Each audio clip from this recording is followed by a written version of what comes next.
Welcome, deep divers. Ever really thought about the journey of an artist whose talent doesn't just, grab you, but also makes you rethink things? Mm-hmm.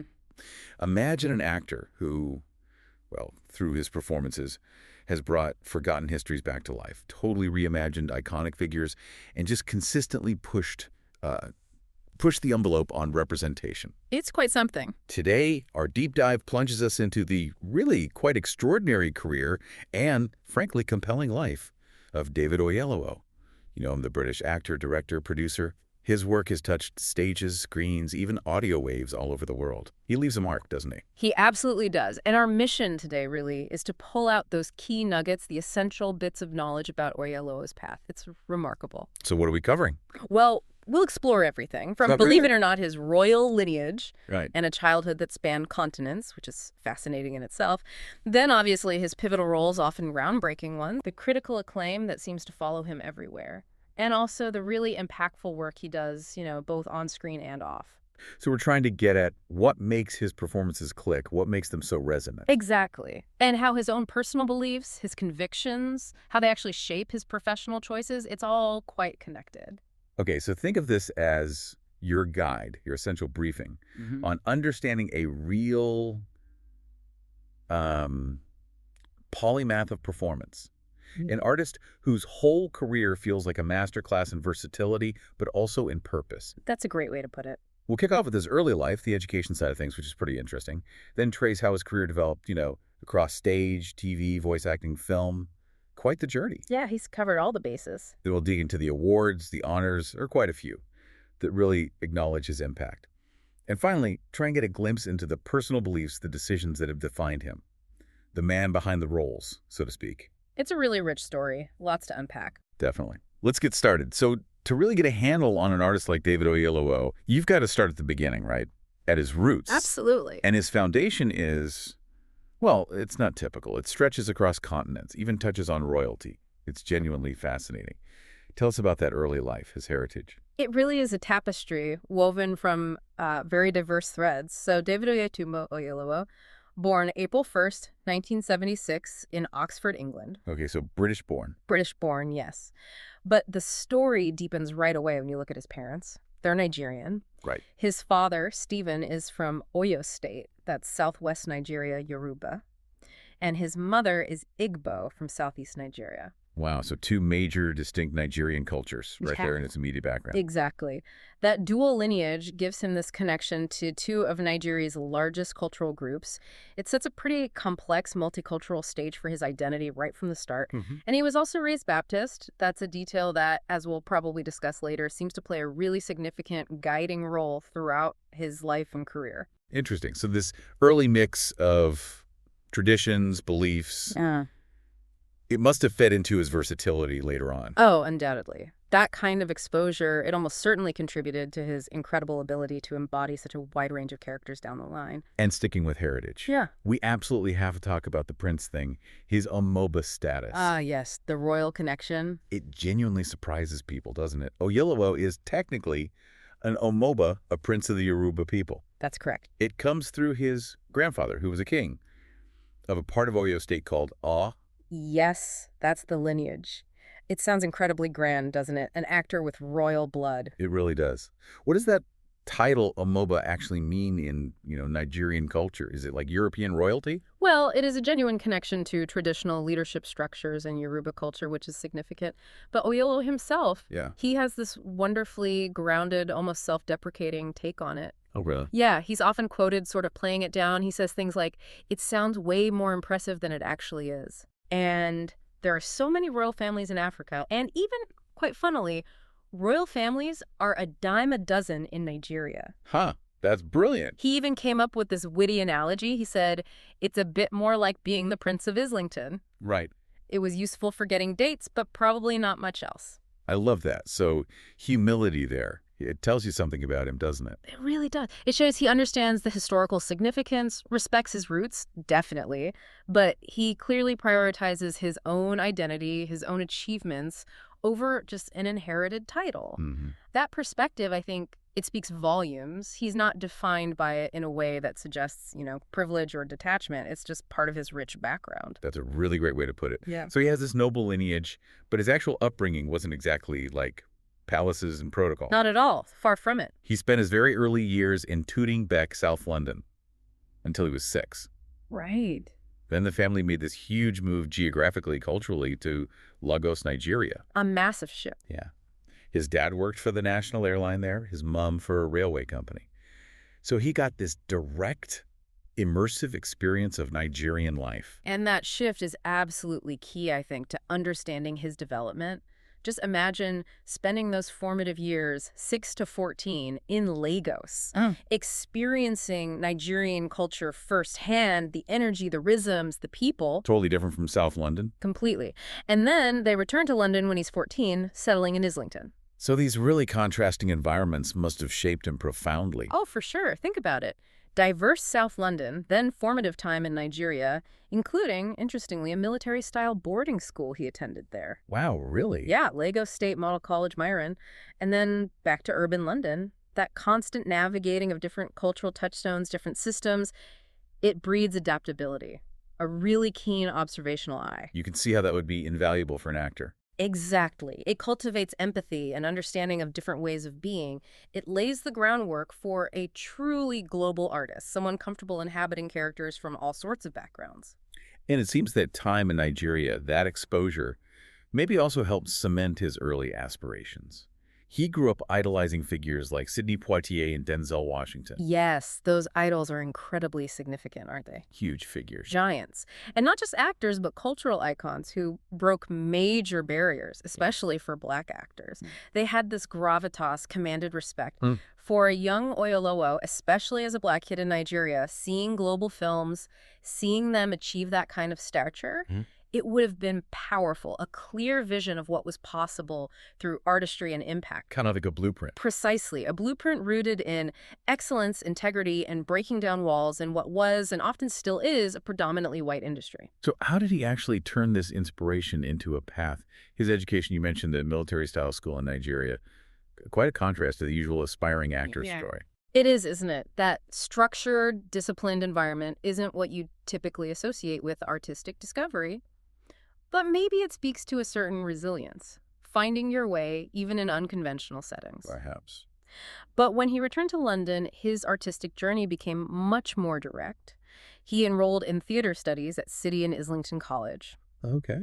And apparently, a teacher there was really perceptive, the first person to explicitly suggest he should pursue acting professionally. That must have been a pivotal moment. External validation like that can be huge. So that, combined with his own growing talent, led him to a foundational year at LAMDA, the London Academy of Music and Dramatic Art. Right, a very prestigious place. Top tier. One of the UK's oldest, most respected drama schools, really known for rigorous training, classical and contemporary. He completed their full 3-year training program in 1998, really immersed himself in the craft. And he was involved with the National Youth Theatre, too. Yes, also involved with the National Youth Theatre early on, another great place for nurturing young UK talent. So you have this mix, disciplined early life, that key bit of encouragement, then elite formal training. It's a really solid, diverse foundation. What a journey. From that boarding school in Lagos to LMDA, the NYT. It's such a rich tapestry. What does growing up with such different cultural reference points do for an actor, do you think? How does it translate? Well, I think it fundamentally develops an incredibly broad, empathetic lens. That's the core of it. An actor's instrument isn't just voice and body, it's their understanding of humanity. Right. Having lived across continents, experienced different ways of life, different social structures, Oyelowo has this inherent cultural fluidity. He's not locked into one perspective, one accent. You see that in his work, switching between British and American roles so easily. Effortlessly. And African sensibilities, too. It comes from that deep well of empathy, that nuanced understanding of how people express themselves differently, but also the universal human experiences underneath. It allows him to find the truth in very specific cultural identities. That understanding of otherness and sameness is just invaluable. It makes him so versatile, so believable, whether he's playing, an English king or an American lawman. That makes total sense. It really helps explain that incredible versatility. Okay, so foundation established. Let's move on to his early career, his trailblazing presence, David Oyelowo's stage career. He didn't hang about, did he? Straight into the professional world in 1999 with a season at the Royal Shakespeare Company, the RSC.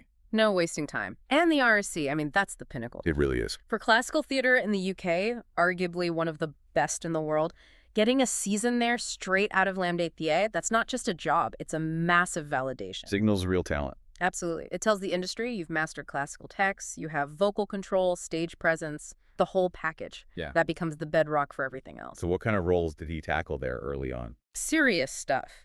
He played Benario in Ben Jonson's Volpone. That's a dark comedy, needs sharp wit.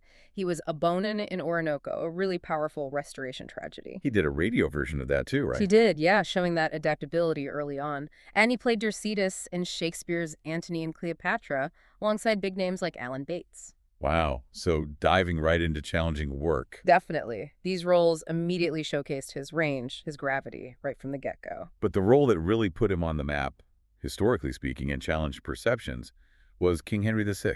Ah, yes. Henry VI, 2001. In the RSC's big trilogy, this England, the histories, he played the title role. And this wasn't just any casting. No, it was genuinely monumental, a landmark moment for colorblind casting, truly pioneering. He was the first black actor to play an English king in a major Shakespeare production. The very first, just think about the weight of that, culturally, historically, back in 2001. Was there pushback? Oh, yes. Initially, some media criticism, rooted in traditionalism, maybe discomfort with breaking the mold, questions about historical accuracy. Could a black actor play that role? Right, the usual argument. Exactly. But his performance, by all accounts, it was so overwhelmingly powerful, so critically acclaimed, it just silenced the critics. He really owned the role. Completely. He didn't just play Henry VI, he embodied him, gave him this vulnerability, dignity, this tragic weight that just connected with everyone. And that led to the Ian Charleson Award. It did. The 2001 Ian Charleson Award for Best Performance by an Actor Under 30 in a Classical Play. Hugely prestigious. It wasn't just about breaking a barrier. It was about proving beyond doubt that talent transcends race, that artistic interpretation is what matters. It must have set a powerful precedent. Immense. It asserted that the essence of the character, the actor's skill, that's paramount, not just a rigid interpretation of history or race. So, beyond the award itself, what were the longer-term effects of that Henry VI performance? Did it really shift things in the theater world regarding race and classical roles? I think it had profound ripple effects, yeah, ones we still feel today. Firstly, it undeniably started chipping away at that old idea that classical European figures had to be played by white actors. Provided concrete proof it could work. Exactly. Audiences engaged with the performance, not just a literal visual match. It opened doors, made it slightly easier for later productions to cast actors of color without maybe quite the same initial fuss. Secondly, it took the whole colorblind casting debate from theory to practice. Directors could point to Oyelowo as Henry VI and say, see, it works, it can even enrich the work. And for other actors of color. A hugely powerful message. It showed that the biggest, most prestigious classical roles were genuinely within reach. It must have inspired a whole generation of artists, helped foster a sense that they belonged in that classical canon too. It really did shift the landscape. Amazing. And from that triumph, he kept working on stage, but also moved into directing. He was in Prometheus Bound in 2005, which even went to New York. Yeah, showing that transatlantic reach early on. And then 2006, directed The White Devil, with his own company, In Service in Brighton, co-run with his wife, Jessica. Yes. That move into directing, especially launching his own company with his wife, is really telling, isn't it? Shows ambition beyond just acting. Totally. It's a desire to shape the vision, the narrative from a more holistic viewpoint, to be more of an author of the work. Taking control. Exactly. For many actors, it's a natural step when they feel they have more to say or want to cultivate a specific creative process. Directing The White Devil, a complex, dark Jacobean tragedy, shows he wasn't shying away from challenges either, just from a different angle. And the collaboration with his wife is interesting too. Definitely. Highlights a deep partnership, personal and artistic. It really underscores that drive to be a creator, not just a performer. But he didn't abandon major stage acting. Far from it. A decade later, 2016, he tackles another huge role, Othello. In New York, yeah. At the New York Theater Workshop. And get this, alongside Daniel Craig as Iago, Wow, that's a powerhouse pairing. directed by Sam Gold, too. And then just this year, 2024, back at the National Theatre in London, playing Coriolanus. These are massive, demanding roles. Absolutely huge.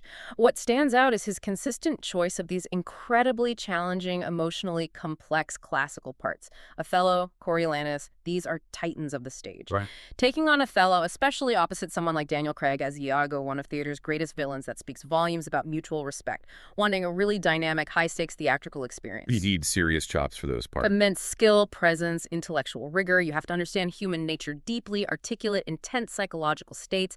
His return for Coriolanus just cements him as a true master of classical theater, always pushing himself. So, looking back at this stage work, how did those early pioneering roles, especially Henry VI, really pave the way for everything else? Proving his talent, challenging norms. Well, they gave him this unshakable foundation. Critical acclaim, artistic integrity. He set a benchmark for excellence. Credibility. Exactly. By excelling in Shakespeare, especially in a role with such heavy implications like Henry VI, he showed a mastery few possess. The industry had to take him seriously. He could turn complex texts into powerful, universal performances. Gave him leverage, maybe? I think so. Confidence, credibility, leverage. It allowed him the freedom to navigate all the diverse roles that came next across different mediums, knowing he'd already conquered one of the biggest artistic mountains. He could challenge conventions because he'd already proven his brilliance beyond doubt. It wasn't about tokenism, it was undeniable talent paving the way. Having built such a strong stage presence, it feels almost inevitable he'd move to screen. First as a British spy, later that iconic American lawman. How did the TV career start? It started with a pretty big splash, especially for UK audiences. His most recognized early TV role was definitely MI5 officer Danny Hunter in Spooks. Ah, Spooks. Or MI5 in North America. Great show. Fantastic show. He was a key part of it from 2002 to 2004, those really strong early seasons. It was huge in the UK. Tense, smart, really popular spy stuff. He was great in that.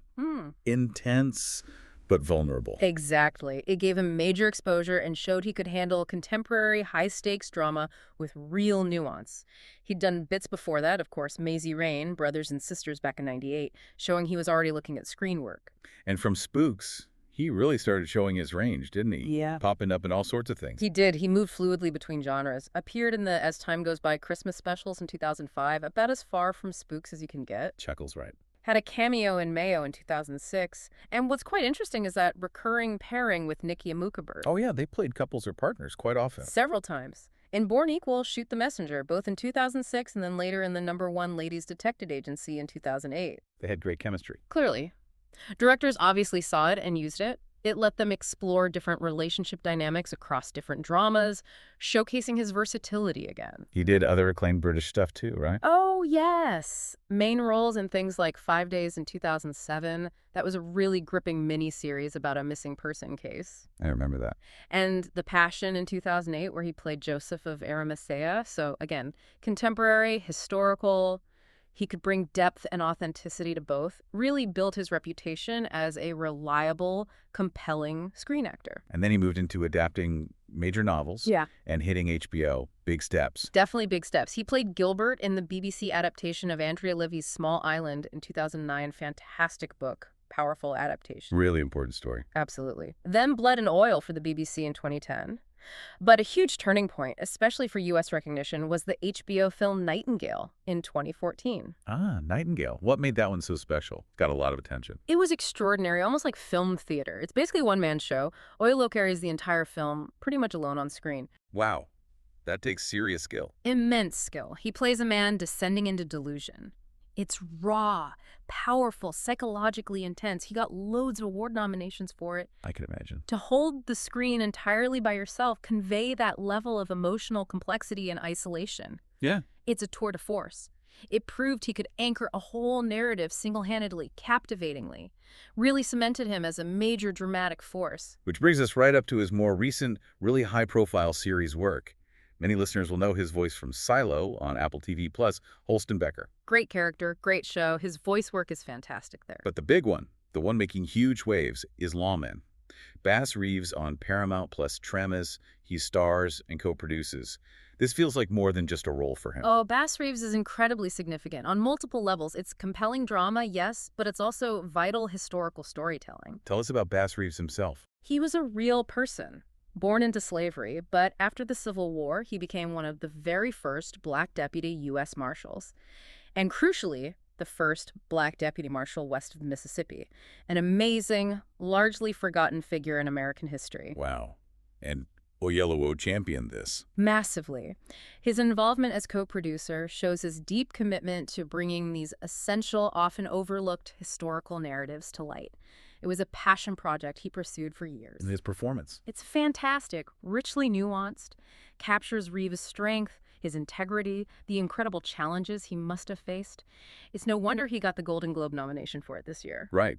Best actor in a miniseries. Well-deserved. Absolutely. And looking ahead, he's got Government Cheese coming up on Apple, playing Hampton Chambers, and he's executive producing that too. So he's really stepping up behind the camera as well. Clearly, he's becoming a real creative force, shaping the projects from the ground up. It's incredible how he navigates between British and American work. And across all these genres, spy thrillers, period dramas, historical westerns. Yeah. What does that say about his versatility? It speaks to that cultural fluidity we talked about, definitely, but also this boundless artistic curiosity, maybe, and a lack of ego about the type of role. Lots of actors find it hard to bridge that Atlantic gap convincingly, let alone jump between eras and genres so seamlessly. True. Oyelowo's background, UK, Nigeria, gives him this innate grasp of different cadences, cultural nuances. He can tap into a British spy, an American lawman, an African immigrant. With authenticity. Completely. His craft is so finely tuned, it just transcends those boundaries. He's not easily typecast. He's a true chameleon, adapting his whole persona, voice, body, emotion to whatever the story demands. Makes him one of the most versatile actors out there today. Let's shift gears slightly and talk about a whole other side of his artistry, where you don't even see him, but his presence is undeniable. The invisible artistry. David Oyelowo's voice acting. Ah, yes, a fascinating part of his work. He's brought historical figures to life just through audio, like Olaudah Equiano in Grace Unshackled, the Olaudah Equiano story. That was a radio play based on Equiano's autobiography. That's right. A really important historical text, Equiano's story. And voice acting demands such a specific skill set, doesn't it? Totally different. You have to convey everything, emotion, character, narrative, just with your voice. No visual aids. For someone like Equiano, you need to capture his voice, his pain, his resilience. Joe. Transport the listener purely through sound. And his wife, Jessica, was in that too, playing Mrs. Equiano. Yes, that family collaboration again. A lovely touch, especially for such a significant story. It's pure acting, really, relying solely on the vocal instrument to create that vivid mental picture. And his talent extends big time into audiobooks. He narrated John le Carré's The Mission Song back in 2007, and the praise was just off the chart. Oh, the Audiophile magazine review. It's famous among audiobook fans. Tell us about it. It was pretty poetic, wasn't it? It really was. They said, and I'm paraphrasing slightly, think of David Oyelowo as a single musician playing all the instruments in a symphony. Wow. That is essentially what he manages. Can it really have been only one man in the narrator's recording booth? This virtuoso performance makes that seem impossible. That's incredible praise. Really captures the artistry involved. It absolutely does. It's far more than just reading. It's performing every character distinctly, setting tone, managing pace, conveying subtle emotion. It's an amazing skill. And then a huge moment in 2015, he voiced James Bond. Yes. In the audiobook of Trigger Mortis by Anthony Horowitz, a truly groundbreaking, culturally significant move. The first black actor to officially voice Bond. The very first. Think about the cultural weight of that character, the fan expectations. It was a bold choice, widely celebrated, and really redefined possibilities for Bond in the audio world. Another barrier broken, in a way. And he's done animation, too, reaching different audiences. Agent Kallus in Star Wars Rebels. Yep. From 2014 to 2018, Imperial Security Bureau agent Alexander Kallus, a really complex character, actually, who evolves a lot, became a fan favorite. Interesting. And he voiced a classic Disney villain, too. He did. Scar. In Season 2 of The Lion Guard, which connects to The Lion King, he put his own menacing spin on a very famous character. And something completely different. The tiger in The Tiger Who Came to Tea. Chuckles, yes, the Channel 4 adaptation in 2019. Charming. So, from a shifting Star Wars baddie to an iconic Disney villain, to a gentle children's book character. The range in his voice work alone is staggering. It really is. It shows how adaptable his vocal instrument is, inflection, characterization for totally different roles, genres, age groups. He creates these distinct, instantly recognizable personalities just with sound. Mm-hmm. Even when unseen, his voice performance creates these vivid characters that audiences connect with, whether they're kids or dedicated sci-fi fans. It really shows another dimension of his talent. It's fascinating, isn't it? Bringing so much depth just with voice. What does this invisible artistry really tell us about his talent? Maybe in a way his live-action work doesn't. Well, it highlights that pure character embodiment, stripped bare of visuals. It relies entirely on vocal nuance, pitch, timbre, rhythm, accent, and this imaginative leap to fully inhabit someone using only sound. Right. It shows Oyelowo's incredible ability to create a world, a persona, through sound alone. In live action, the visuals do a lot of work. In voice acting, it's all in the breath, the timing, the articulation. It's a different kind of exposure of skill. Exactly. It proves his performance isn't just about his physical presence, but this intrinsic ability to craft compelling, vivid personalities that resonate right in your imagination. It shows his skill as a storyteller in its most kind of unadorned form. Okay, let's move into the heart of global cinema and his growing influence behind the scenes, Hollywood and beyond. David Oyelowo's film career and production ventures. He started making waves pretty quickly with strong supporting roles in big studio films. Yeah, getting that wider exposure. We saw him in Rise of the Planet of the Apes in 2011. As Stephen Jacobs, yeah. The Help, the same year, playing Preacher Green. A memorable part. Lincoln in 2012 as Ira Clarke. Red Tails, playing Lightning Little. And Jack Reacher, too, as Emerson. Quite a run of big films. It was. And these were roles in major productions, putting him alongside A-listers, working with top directors. What's key there is how compelling he was, even in supporting roles. He always makes an impression. Always brings gravitas, depth, even with limited screen time. Whether it's a military guy, a preacher, a detective, he stands out. That phase was crucial for building his filmography, proving he was reliable, impactful, could elevate any project, earn trust. And there's that great story about Middle of Nowhere in 2012, how he got that script. Yeah. Pure chance, right? Oh, the plane story. It's classic Hollywood serendipity. Tell it again. Apparently, he was on a flight, and the person next to him just happened to be a friend of the director, Ava DuVernay. No way. Yeah. And somehow the script got past him right there on the plane. Talk about being in the right place at the right time. Amazing. And the film did well. It did very well critically. Premiered at Sundance to great acclaim.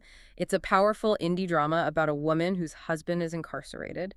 His role showed he could shine in character-driven pieces too, and crucially, It started his collaboration with Ava DuVernay. exactly, that chance meeting kicked off a really pivotal, creatively brilliant partnership. He also worked with Lee Daniels again around that time. Yes, he reunited with Lee Daniels, first for The Paperboy in 2012. That was pretty gritty, right? Went to Cannes. It was. Intense, stylistically bold, competed for the Palme d'Or, which is huge. Then they worked together again straight away on The Butler in 2013. The Butler. Big ensemble cast, historical sweep. Huge film, emotionally charged, resonated widely, explored generations of African-American history.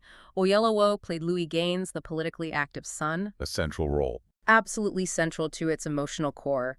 Earned him an NAACP Image Award nomination.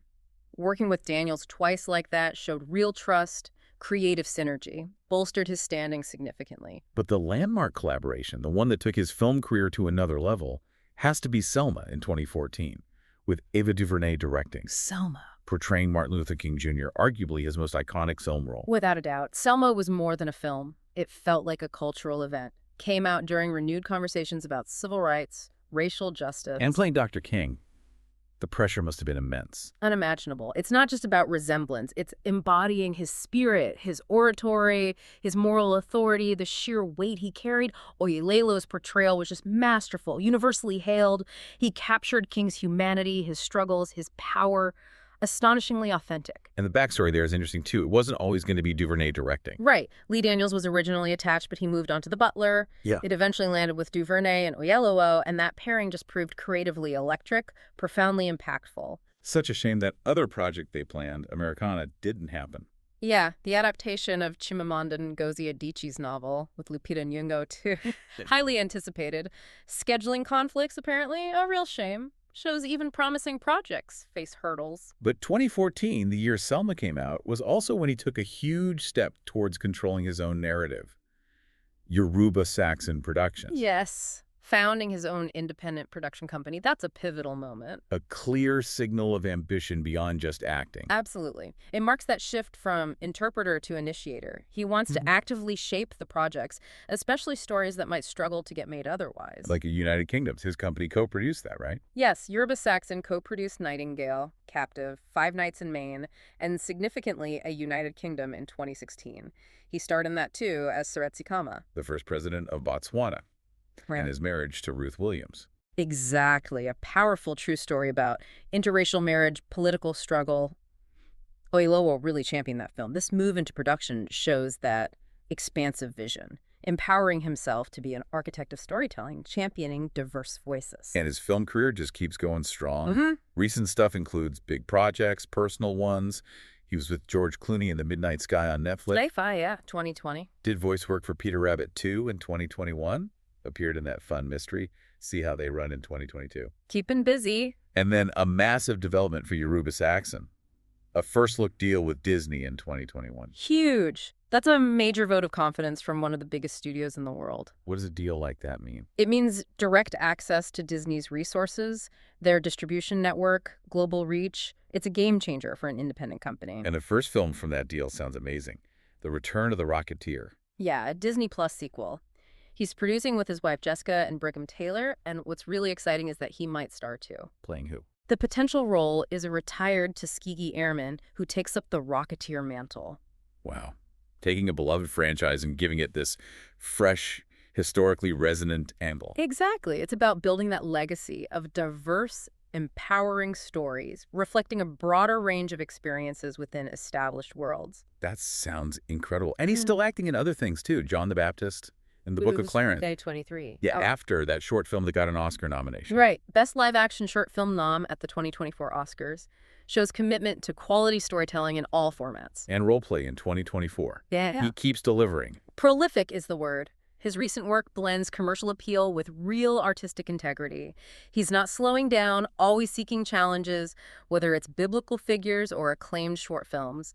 It's a career that's both strategic and artistically driven. He's going to be relevant for a long time. So thinking about this evolution, how does having his own production company, being a producer, really empower him to shape the narratives he cares about rather than just waiting for parts? It's the ultimate creative agency, isn't it? Self-determination.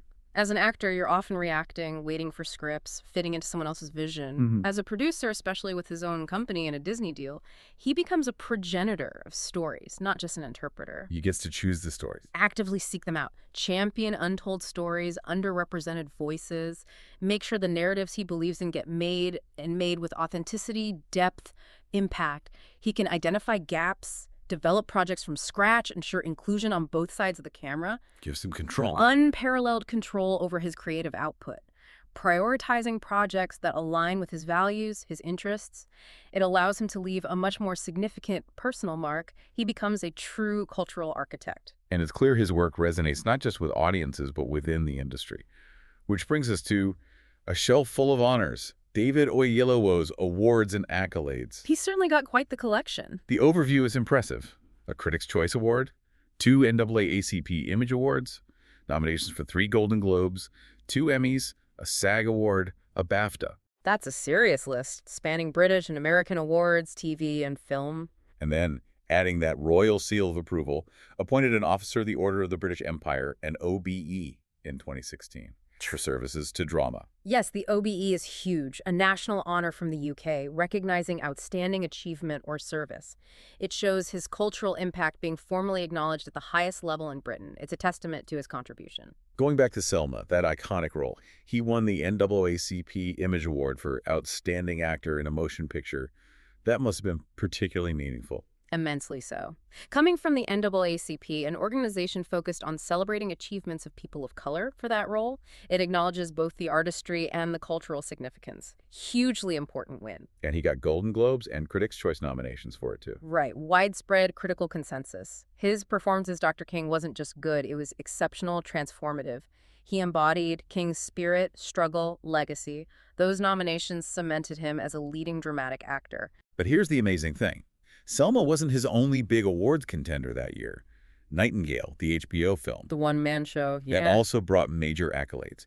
He won the Critics' Choice Television Award for Best Actor in a Movie miniseries for it. Incredible. And the nominations just piled up for Nightingale. That's true. A Primetime Emmy nom, Golden Globe nom, another NAACP Image Award nom, Satellite Award nom, all for that one performance. The sheer volume of recognition for Nightingale in the same year as Selma is just astonishing. It highlights his incredible range and depth. Two totally different roles, different platforms. Exactly. Right. One, a huge historical epic. The other, this intimate, claustrophobic, psychological piece. To get top-level recognition for both simultaneously, that's rare. It proved his brilliance wasn't just in grand portrayals, but also in these deeply nuanced, intense character studies where he carried everything, solidified him as consistently brilliant, versatile. And that recognition continues right up to now. His performance in Lawmen. S. Reeves got him another Golden Globe nomination just this year, 2024. Keeping that trajectory going. And we shouldn't forget that foundational award, the 2001 Ian Charleson Award for Henry VI, way back at the start. Plus things like a Royal Television Society Award, another Satellite Award earlier on. What's really striking is the consistency, right from the beginning with the Ian Charleson celebrating that pioneering classical work, through to Bass Reeves now. It's not just isolated peaks, it's sustained excellence across decades, mediums, genres. Not a flash in the pan. No way. It's the mark of an artist who constantly hones his craft, takes on new challenges, and delivers work that genuinely resonates critically and with audiences. That consistent stream of honors tells you everything about the quality, the impact, the enduring power of his work. So beyond the spotlight, the awards, Yep. Let's touch on the man himself. Beyond the limelight, David Oyelowo's personal life and values. There's a deep personal side that clearly informs his choices. Absolutely. Understanding that is key. He's married to actress Jessica Oyelowo. They met at LAMDA. Yes, they did. Shared foundation right there. Must be invaluable in that industry. They have 4 children, and they made that big move from Brighton in the UK to LA. Reflects the demands of a global career, doesn't it? Meeting at drama school means they inherently understand the craft, the dedication, the lifestyle. Raising 4 kids while navigating that world requires a strong partnership. The LA move speaks to where the major film opportunities often are. And we know he follows a pescatarian diet. Right. A small detail, maybe, but it adds to the picture of someone thoughtful, making conscious choices in his personal life, just as he seems to professionally. Paints a picture of someone grounded in family and principles. And one of those core principles seems to be his devout Christian faith. This comes up quite often in relation to his work. Yes, he's spoken openly about it. Particularly about playing Reverend Martin Luther King Jr. He felt God called him to that role, more than just a job. That's how he's described it. He said something like, I always knew that in order to play Dr. King, I had to have God flow through me, because when you see Dr. King giving those speeches, you see that he is moving in his anointing. That's a really powerful perspective on acting. It is. It's not just acknowledging faith. It's a deep spiritual conviction guiding his artistic process. Portraying King wasn't just a professional task for him. It was a sacred vocation, a spiritual responsibility. Must have infused the performance with something extra. You'd imagine so. A unique sense of purpose, authenticity, commitment. It suggests acting for him isn't just technique, but about channeling something greater, especially in roles with such immense historical and moral weight. His art and spirituality seem deeply intertwined. Adds another layer to understanding him. And his personal life also shows this real commitment to civic duty, the values he portrays. He has dual British and Nigerian citizenship. Yeah. But then he and his wife became naturalized U.S. citizens in July 2016, a very deliberate, principled move. Why did they decide to do that? His reason is incredibly powerful and directly linked to his work. It really shows that sense of civic responsibility. What did he say? He explained it very clearly. He said, essentially, I did a film called Selma. That film centers on voting rights. I've lived here nearly 10 years. To be walking around doing a film about voting rights and telling people to vote, and you can't vote yourself, is a little hypocritical. I decided it's time to do it. Wow. Talk about walking the talk. Exactly. A profound link between his art and his personal sense of duty. It wasn't just about getting citizenship. It was about aligning his actions with the fundamental values he was promoting on screen. Truly exemplary. A remarkable example. Yeah. And we should also note his engagement with wider global issues. In October 2023, it was reported he expressed solidarity with Palestine during the Gaza war. Yes. He signed a letter, part of a group called Artists for Ceasefire, urging President Biden to call for an immediate ceasefire. Right. And it's important, as we discuss this, to present it as an objective report of his actions. Right. It illustrates him using his public platform. Leveraging his visibility for advocacy. Precisely. It shows his personal convictions translating into public action on critical global issues. It demonstrates that sense of responsibility extending beyond his craft, using his voice for humanitarian concerns, advocating for peace. It's part of how many public figures choose to engage with the world today. Okay, as we wrap up this deep dive, let's just take a moment to reflect. The breadth and depth of David Oyelowo's career. It's truly incredible. It really is. He's clearly so much more than just an actor. He's a storyteller, a cultural trailblazer, a really thoughtful individual whose work is just deeply connected to his personal values. Absolutely. You trace it from his unique roots at Yoruba royalty, the multicultural upbringing, fostering adaptability right through to the groundbreaking roles on stage, screen, audio. He's consistently pushed boundaries, artistically and socially. His whole journey just radiates this rare mix of huge talent, unwavering dedication, and real integrity. It lets him bring these complex, often vital characters to life with such authenticity and power. His career really is a testament to an artist who is both incredibly skilled and deeply principled. Skilled and principled. That sums it up well. And maybe here's a final thought for you, our listeners, to chew on as we finish up. Go for it. In this world we live in, with so much information, so many different viewpoints, what responsibility does an artist like David Oyelowo carry through the deliberate choices he makes, the roles he takes, the stories he produces, his personal actions? Is it just to entertain? Or also to inform, inspire, maybe even challenge how we see things? That's a great question. And what kind of legacy does that kind of multifaceted approach actually build? What does it invite us maybe to think about regarding our own potential impact? Well, it's a legacy that definitely goes beyond just entertainment, doesn't it? It's about shaping culture, shifting perceptions, building empathy, contributing to a more nuanced, compassionate understanding of who we are collectively. His choices, both on screen and off, feel meticulously crafted but also deeply felt. They invite us to really consider the powerful impact art and activism can have when they're genuinely intertwined. It's a legacy of thoughtful, meaningful engagement with the world, all through the transformative power of story. Beautifully put. Thank you for joining us on this deep dive into the truly fascinating world of David Oyelowo. We hope you're leaving not just better informed, but maybe, like us, genuinely inspired by the journey of this extraordinary artist.